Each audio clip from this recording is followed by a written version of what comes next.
कि ये है बबुआ के खुश को के जाई बहना। हम दो रिकॉर्डिंग डांस कर देते हैं, एगो छठ के करब आएगो कि दहरा दब उठल दादा कमर के भीतरिया भीतरिया। दीदी अरे इनको कर ले दे दो भाई, भाई आ रहे हैं, इनका समझ में आ रहा है कि सम्मान करने आ रहे हैं, बाकी थोड़ा दिक्कत लग रहा था। वो गोवन भी लग रहा माई कहाँ है माई? और जाए में भी टाइम लगी और हम आप सबसे मिले खाती हम 4 गो गाना शूटिंग करे करे नहीं। जर्मनी से आर्मेनिया से दुबई से फिर शाहजहां के शाहजहां सर। हाँ देखा तो लड़का जाना तारा सर शाहजहां। लेकिन आप लोगों का प्यार इतना मजा आया, मुझे लगता है कि जी जमीन तो बहुत बड़ा, शायद सरकार की नजर अगर ये जमीन पर पड़ गई शायद सरकारी जमीन हुई। हमके लागत है कि कम से कम यह नहीं हुई तो 2000 बीघा जमीन हुई, बहुत से ऊपर बना। अगर ये जी फिल्म सिटी के निर्माण हो जाओ तो हमके लागत है कि पूरा बिहार में समा जाए। लेकिन हम केहू के दोष नहीं दे सकते। हम आखिर बताई हम एगो अभिनेता है, कलाकार है, हम नेता तो है ना। हम के करे के दोस्ती अनाज के की दोस्ती समाज के करा के दोस्ती अनाज के की दोस्ती समाज के, गैस के जी की प्याज के। देखिए इंसान में एक बात बताए आपसे, वो ट्रेन गलत नहीं होती है जो लेट होती है, वो सवारी गलत होती है जो उसमें सफर करती है। हमें अपने आप को समझना तो पड़ेगा ना। हम अपने बच्चों की भविष्य तय नहीं कर सकते। हमें अधिकार तो मिलता है तो कम से कम हम उस अधिकार के साथ हम अपने ऐसे इंसान को चुने जिससे हमारा भला हो सके। आज अगर यहाँ फिल्म सिटी बन जाए तो मुझे लगता है कि खेसारी लाल यादव यूपी में शूट करने जाते हैं, वहाँ पे कम से कम 60 से 70 लाख रुपया भैया प्रोड्यूसर और डायरेक्टर यूपी सरकार को दे के आता है। वहाँ कम से कम 300 लोगों को रोजी मिलेला, रोज कलाकार हो जी पैदा होले, रोज कलाकार काम करेले। लेकिन बिहार सरकार के कोनो चिंता नहीं है।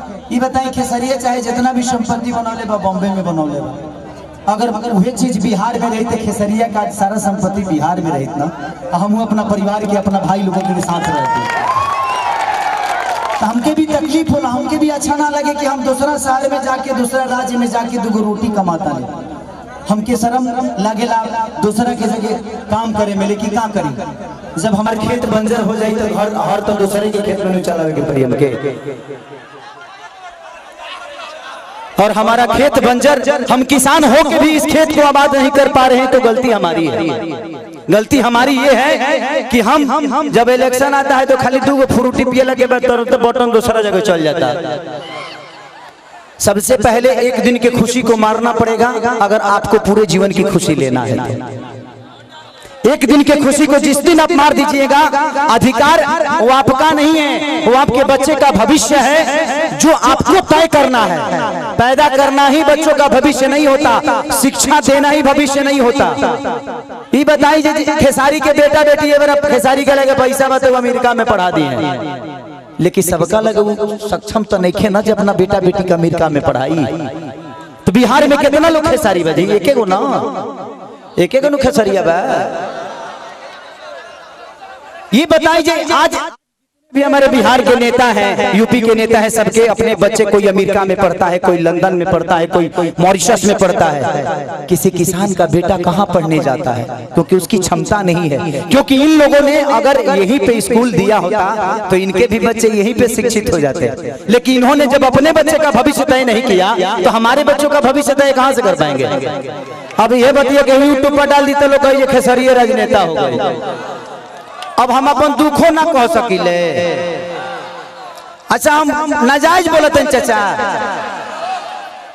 अभी बताइए खेसरिया जब अपना खातिर हॉस्पिटल नहीं बनवले तब गांव भर के इलाज कहाँ से कराई?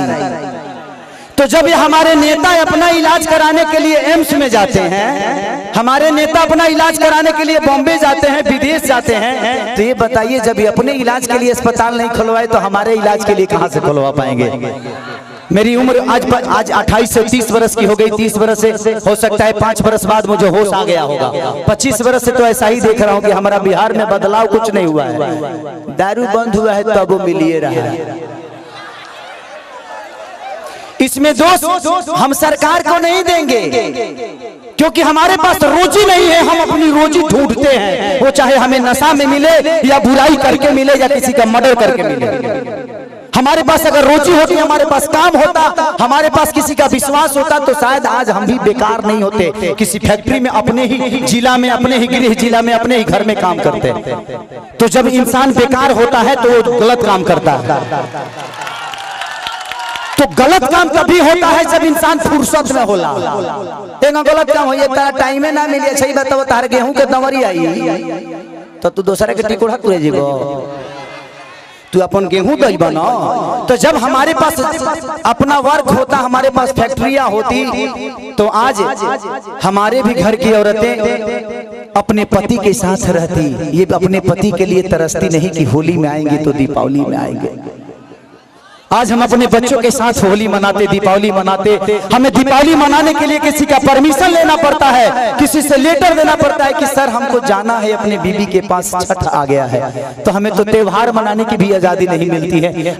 ऐसे राज्य में हम पैदा हो गए हैं। हमें ऐसे राज्य से नफरत नहीं है, लेकिन यहाँ के सिस्टम से मुझे नफरत है कि यहाँ के सिस्टम हमें कहीं का नहीं छोड़ा, कहीं ले ही नहीं गया। इनका एक ही काम है कि जब बाढ़ आई ना, इलेक्शन के बाद हमें रोज मिली। अगर इलेक्शन बा जहाँ बाढ़ आई कि चिवड़ा खाद खाद पेट मॉल हो जाए, खूब खाए बरवा चिवड़ा। लेकिन यही इलेक्शन बीतते ही एक भी आदमी, हाँ, जो आपके दर्दों को समझता है। मैं किसी राजनेता पे उंगली नहीं उठा रहा हूँ, मैं सिस्टम पे बात कर रहा हूँ। मुझे दुख होता है ऐसे देख के। इस जमीन को देखा तो मैं अपने अखिलेश बाबा से बोल रहा था एक बात कि बाबा इतनी अच्छी जमीनें हैं, ऐसे ही जगह पे हम शूट करने जाते हैं तो वहाँ फिल्म सिटी बन गया है। यही जंगल मुझे मिलती है मैं जब शूटिंग करने जाता हूँ। तो इससे कुछ वीआईपी नहीं मिलता है, लेकिन हमें वहां मिलता है क्योंकि वहां के सिस्टम ने उस जगह को बनाया है। व्यवस्था तो हमनी के बनावे के परी। साल अच्छा 5 साल में एक बार मौका मिला, वो करो में हमनी के फ्रूटी पे घा जाइले से कहां से व्यवस्था के दे दी। हमें अपने आप को बदलना पड़ेगा। आपको बदलने के लिए आपको अपने आप को बदलना पड़ेगा, तब सिस्टम बदलेगा। क्योंकि सिस्टम चलाने वाले आप हैं, आप उनको अधिकार देते हैं सिस्टम चलाने के लिए। तारा पैसा से फॉर्च्यूनर पर खेसारी लाल चढ़ेले। खेसारी के कल से सुनल बंद कर दे। खेसारी के औकात नजर आ जाएगी। खेसारी तो कितना बड़ा स्टार हुआ। मैं अपनी बातें कर रहा हूँ। तो जब खेसारी लाल यादव की औकात आपके हाथों में है, मेरा भविष्य आपने तय किया है। एक दूध बेचने वाले बेटा, एक लिट्टी बेचने वाले बेटा स्टार आपने बनाया ना। मेरे पिताजी कभी मेरा सिनेमा नहीं देखते हैं, लेकिन आप लोग अपने बेटा के लिए अपना हाथ तक फाड़ लेते हो। तो मेरे बाप से बढ़ के आप सब होते हो, इसीलिए मैं हमेशा आप सबसे प्यार करता हूँ। मैंने अपनी जगह पहचानी। रास्ते खत्म नहीं होते हैं, जहां खत्म होते हैं वहीं से एक दूसरा रास्ता बनता है। वो आपको चुनना है कि आप जाना कहां चाहते हो। ये पत्थर भी विश्वास क्यों जगा देता है। हम राम को क्यों पूछते हैं यार? पूछने का कारण है कि राम ने कर्तव्य किया है, और हम पत्थर में भी भगवान ढूंढ लेते हैं। और हम इंसान होकर एक इंसान को नहीं बदल सकते। क्या हम अपने बच्चों का भविष्य तय नहीं कर सकते? पत्थर में विश्वास ढूंढ लेते हैं, लेकिन हम किसी नेता में अपना भविष्य नहीं ढूंढ पाते हैं, क्योंकि हम फ्रूटी पे बिकते हैं। हमें फ्रूटी छोड़ना होगा। 5 साल बाद मौका होता है, ऐसा काम कर दो कि आदमी लोग बन जाओ। अपने आप समझ में आ जाए कि नेतागिरी का होला। हर आदमी के लिए बात करता हूँ। मैं देखा तो मुझे दुख हुआ कि इतने सारे जमीन के बावजूद, मैं किसी सरकार पे उंगली नहीं उठा रहा हूं, लेकिन मैं बातें बोलता हूं कि अगर मेरी बातें YouTube के माध्यम से कहीं ना कहीं तो चलिए जाए, हम जाना था। लेकिन मैं यही कहना चाहता हूं सरकार से कि यहाँ 5000 एकड़ जमीन है, 100 एकड़ में एक फिल्म सिटी बना दो यार कि मैं अपने भाइयों के साथ यहाँ शूटिंग करने आऊँ। अगर मुझे लगता है ना, अगर यहाँ पे फिल्म सिटी 100 एकड़ में बन गया तो बिहार की सबसे खूबसूरत ये जगह होगी, ये मेरा दावा है, ये मैं जानता हूँ। और पूरी दुनिया यहाँ पे आएगी शूटिंग करने, चाहे वो सलमान खान हो, अमिताभ बच्चन हो या अक्षय कुमार हो। खेसरिया के तक घर है तो झड़ो फिरे खाती चल रही। हमार तो बतिए हटा दे, हम तो घर के बेटा हैं, ये जमीन के उपजल एगो अनाज है। लेकिन दुख होता है, हमके बड़ा दुख लगल है, ऐसा नहीं होता। ये जगह देख के दुख ना लगल है। इतना सुंदर जगह बाने ओकरा बावजूदो हमनी के अपना जमीन पर फसल नहीं किस उगा पावत। ई हमनी के ब्रह्मणा बा, हमनी के कितना तकलीफ में बानी जा। अरे आप पिता हैं,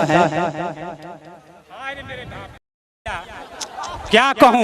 अरे वो तो बहुत दूर की बात कह दीजिए, हम लोगों को चलने के लिए रोड नहीं मिल रहा है। देखिए यहाँ से वहाँ से एक बार एग्रीमेंट भी हुआ था, सरकार बनने नहीं दे रही है। हम लोग क्या करें, अब कोई रास्ता नहीं मिल रहा है। तिल्हार से यहाँ आने जाने के लिए सेमरा तक रोड हुआ था, सरकार वन विभाग करने नहीं दे रहा है। ये तो बड़ी बात कह दी, 500 बीघा काम करने के लिए।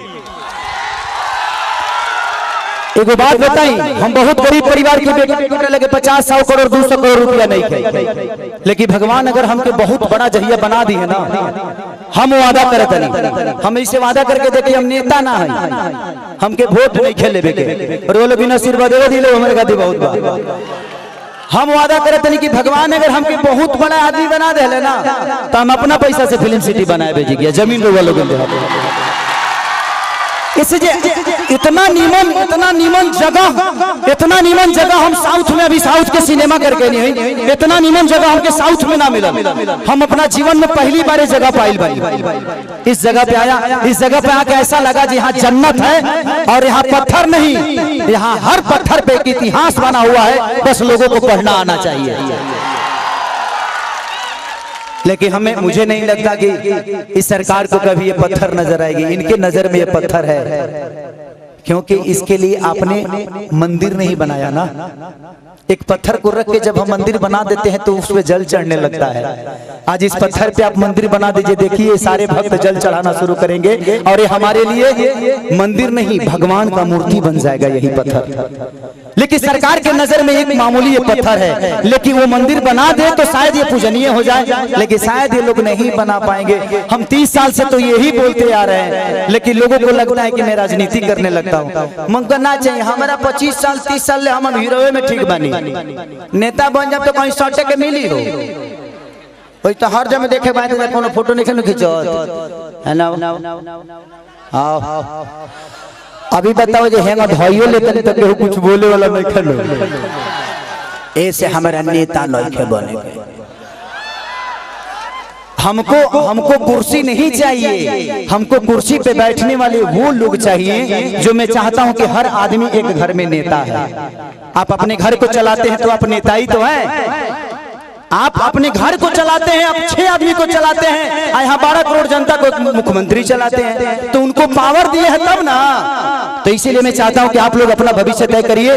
इस जगह से मुझे बहुत प्यार हुआ बबन भैया, मैं आज अपने चाचा के पुण्यतिथि में आके बहुत मैंने इतना गर्व महसूस करे थे कि क्या बताई, भगवान हमके इतना तू बड़का बना देना कि हम यही जी बंगला लेके अपना मेहरुआ के संग रोज जुहू चौपाटी घूमे। इतना बढ़िया है जिगिया, नदी बहता है, जुहू चौपाटी बन जाते जिगिया, हर आदमी ठेला लगा के रोज 500 रुपया कमा के जाए। लेकिन क्या चिरकुट बड़ा से के बुझा था। कोई बात नहीं, थैंक यू सो मच कि आप लोगों ने इतना प्यार। अतनी हो छठ से हमने चाहत नहीं कि छठ के बजा दो, अतनी हमने के बढ़िया से सब लोग झोल ली ना, छठ के माहौल चलता आ गई।